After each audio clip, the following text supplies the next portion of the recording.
Bismillahirrahmanirrahim. Assalamualaikum warahmatullahi wabarakatuh. Alhamdulillahirabbil alamin. Allahumma shalli ala Sayyidina Muhammad wa ala ali Sayyidina Muhammad. Senang sekali pemirsa, saya Muhammad Sofyan bisa kembali menjumpai Anda dalam Majelis Ilmu Damai Indonesiaku. Nah pemirsa, kita bersiaran langsung kali ini dari Masjid Jami Babul Jannah, Jalan Puri Insani 1 GDC, Jatimulya, Cilodong, Depok, Jawa Barat. Nah, tema yang kita angkat pada kesempatan siang hari ini berkaitan dengan persis apa yang kita saksikan di VT awal tadi dan juga apa yang kita dengarkan yang disampaikan oleh Qori'ah kita tadi berkaitan dengan rizki. Ya, jangan khawatir, rizki tidak akan tertukar. Nah, tema yang menarik ini pemirsa akan disampaikan oleh guru-guru kita yang sudah hadir bersama-sama kita, yaitu Ustadz Fikri Haikal dan juga Ustadz Arifin Nugroho.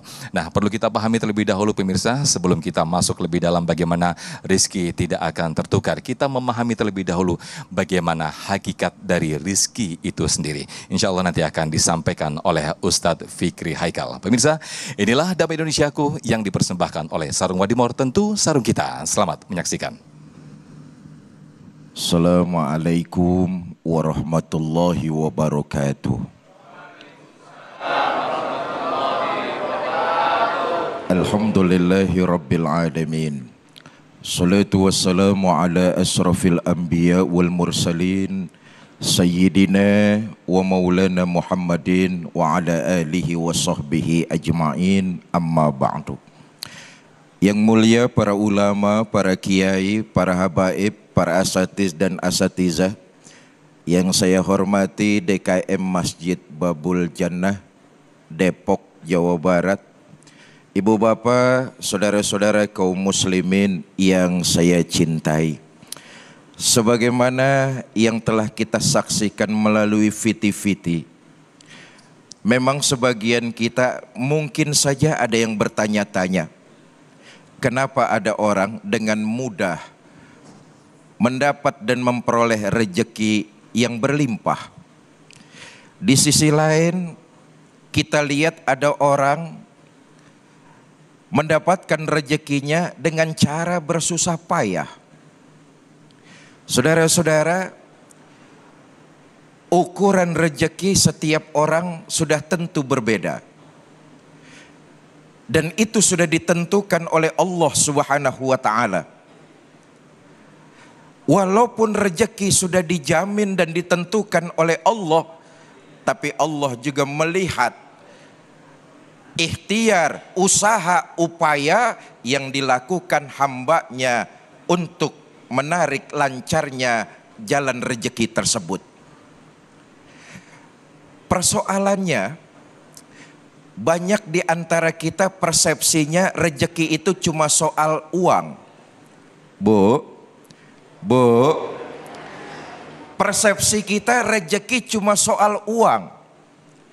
Padahal ketahuilah, nikmat yang Allah berikan kepada kita itu rejeki. Enggak terukur dengan materi saja, tapi imateri yang tidak kelihatan itu jauh lebih besar, dan itu merupakan rejeki yang Allah berikan kepada kita. Sehat itu rejeki itu. Saudara yang hadir di Masjid Babul Jannah, ibu bapak yang menyaksikan tayangan ini di televisinya di rumah, kondisi sehat bisa menyaksikan pengajian semacam ini, itu rejeki. Tengoklah berapa banyak saudara-saudara kita yang sehat badannya, diberikan kesehatan, diberikan rejeki berupa sehat oleh Allah, tapi tidak digunakan sebagaimana semestinya yang diinginkan oleh pemberi rejeki tersebut. Ilmu itu rejeki itu.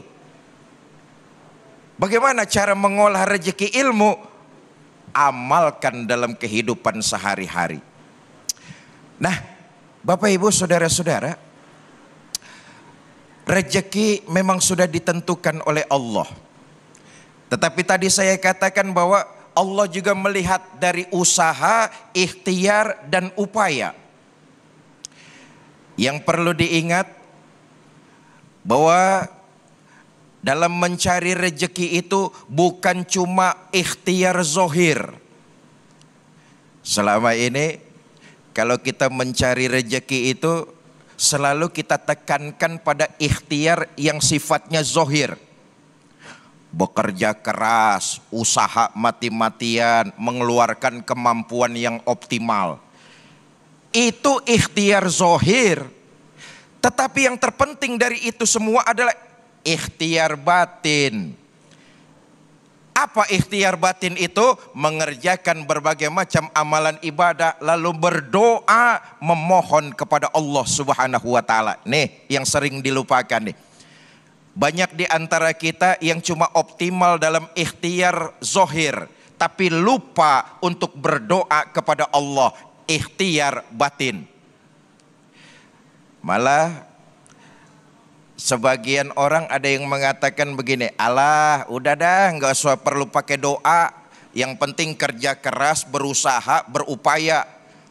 Doa itu cuman buang-buang waktu, minta sama yang nggak ada wujudnya.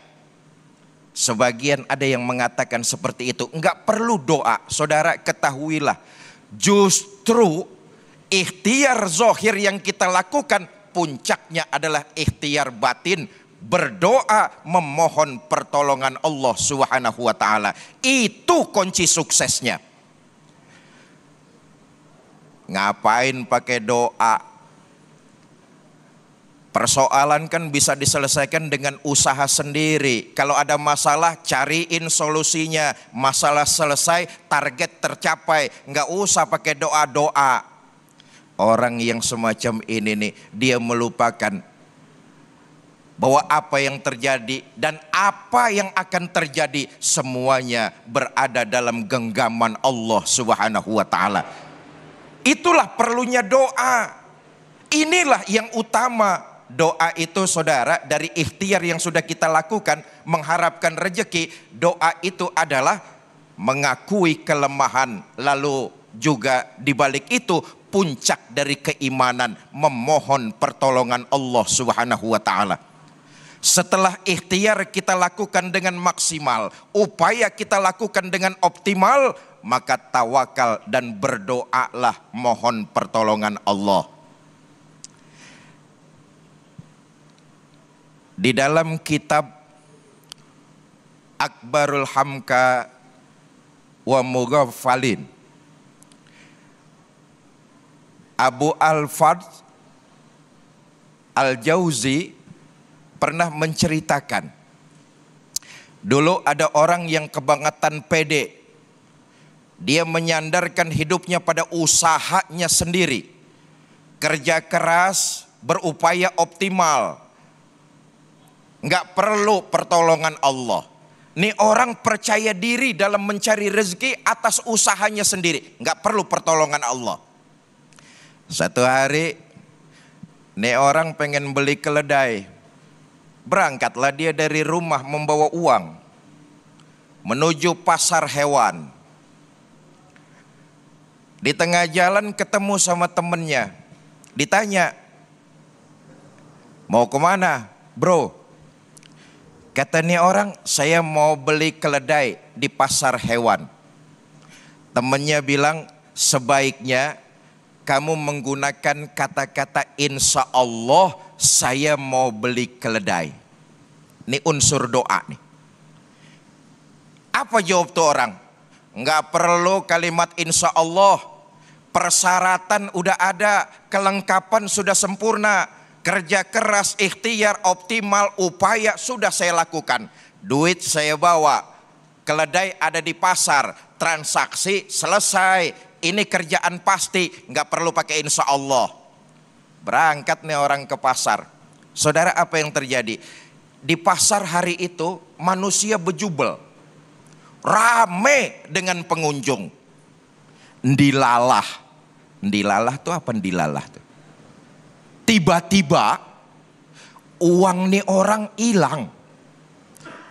Periksa di kantongnya udah nggak ada uang. Hilang uangnya itu. Walhasil transaksi membeli seekor keledai nggak jadi. Pulang nih orang dengan murung. duitnya hilang di pasar, pulang nggak bawa keledai. Ketemu lagi sama temennya yang tadi di jalanan. Kata temennya, bro, ente kok runyem begitu mukanya, kenapa emang? Tadi waktu di pasar saya pengen beli keledai, tiba-tiba di pasar saya lihat orang bejubel. Nggak taunya, insya Allah duit saya hilang. Saudara, apa yang terjadi? Inilah pentingnya doa. Maka di atas puncak dari ikhtiar dan usaha dalam mencari rezeki, jangan melupakan bahwa faktor utamanya adalah memohon pertolongan Allah melalui doa. Insyaallah. Baik, terima kasih Ustadz Fikri Haikal yang telah memberikan mukaddimah betapa pentingnya itulah tadi yang dikatakan, tidak hanya ikhtiar zohir, namun juga ikhtiar batin juga harus diikuti adanya doa di sana.